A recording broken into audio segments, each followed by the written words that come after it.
Every parent dreads sleep regressions. What are sleep regressions and how on earth do we get through them? Let's unpack that today. My name is Anna and I'm the owner of Little Wink Sleep. I'm a certified pediatric sleep coach. We're going to dive into sleep regressions because this is a really interesting topic. It's one of my faves to dig into because a lot of parents don't understand what they are, but there's also a lot of misinformation out there. So I'm going to cover what are they, what is a legit sleep regression, and how do you get through them? Because I don't want to leave you hanging, that's for sure. First of all, what is a sleep regression? Sleep regressions are actually a progression. They're when a baby is learning something. But did you know that only the 4-month sleep regression is the only true sleep regression? That's right. The only true sleep regression is the 4-month regression. And that is because we're actually experiencing change in the brain when it comes to the structure of sleep.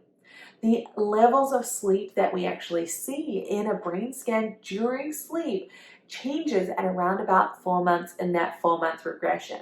You see, what happens is that they have 2 levels of sleep when they're born and they gain an extra 2 levels of sleep. It's learning to navigate those 2 levels of sleep that is the 4-month regression.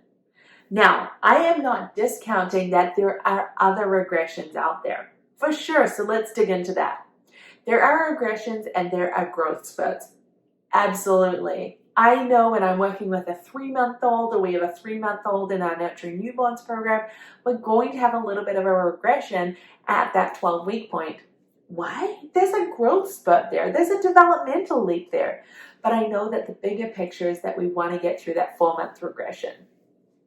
So if these are not really the 4-month, if they're not really true sleep regressions where we're having changes in the brain and that's causing the regression, then what is it? What's going on? Those sleep regressions are actually regressions caused by learning another skill. This might be language development, skill and fine motor development, even their understanding of the world. Maybe they're going through a growth spurt. All of those things can impact sleep.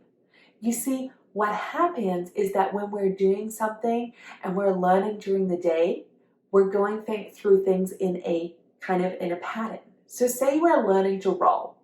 We're going ba ba ba bum, ba ba ba bum, ba ba ba bum.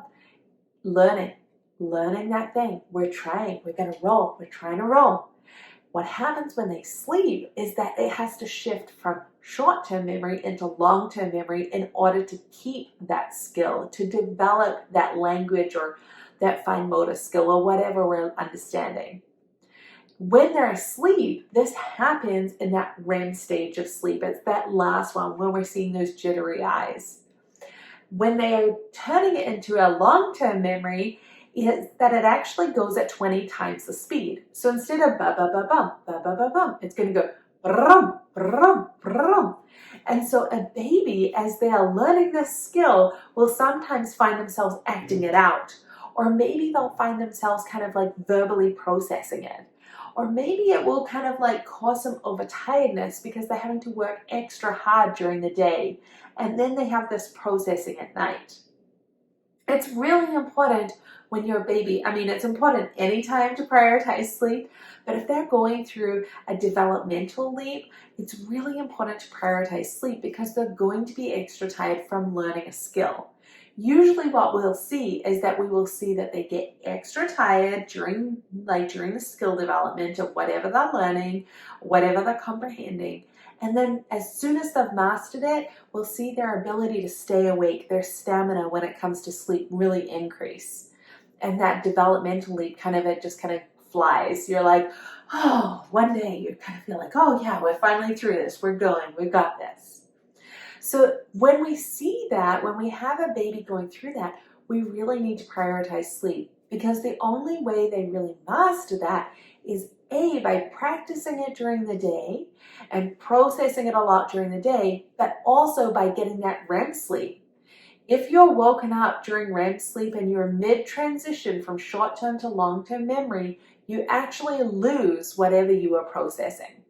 That means you have to learn it again the next day.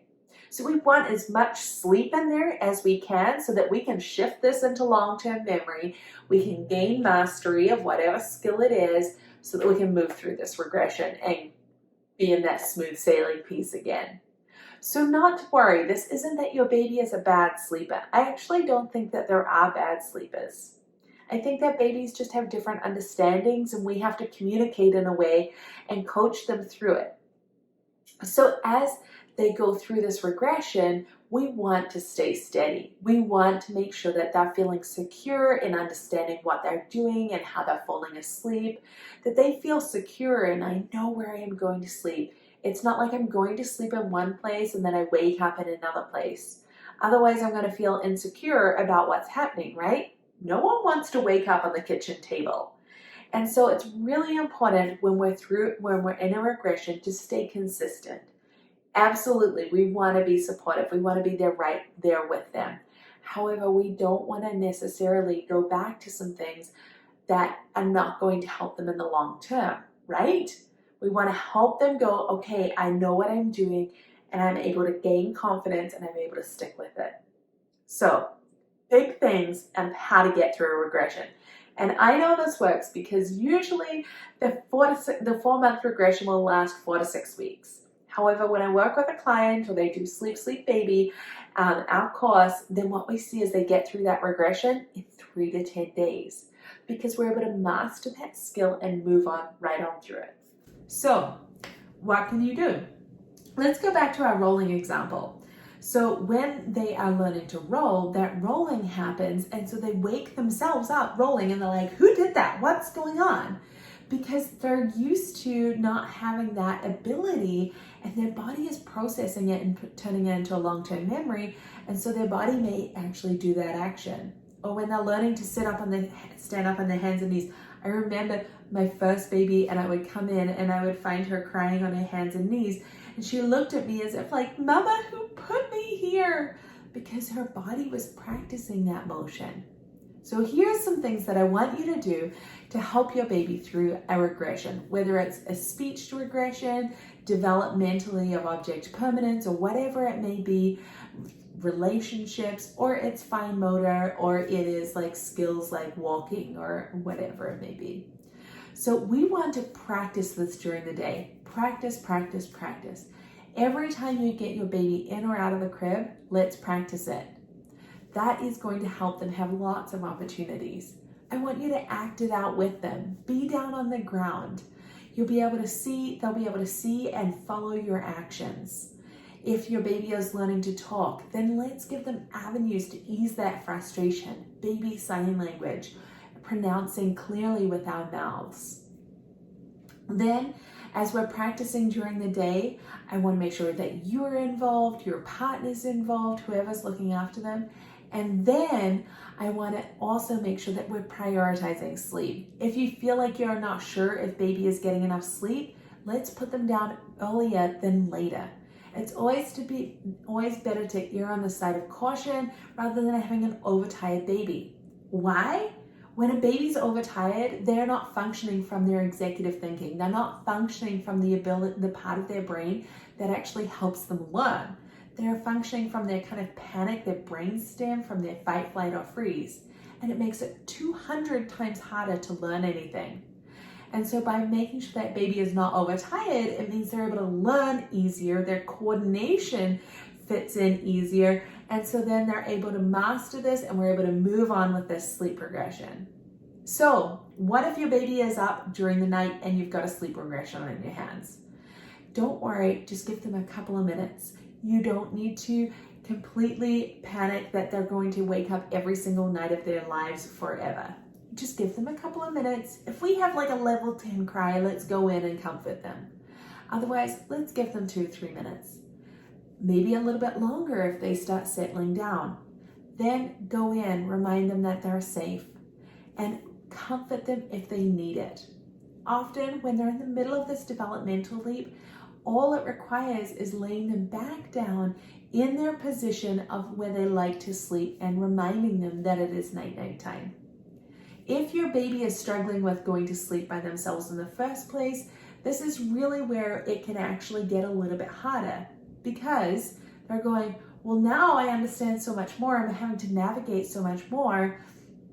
Instead of just rocking me to sleep, now I need you to bounce me, or I need the soother, or I want this, and we get up with these layers, and things take longer, or they stop working.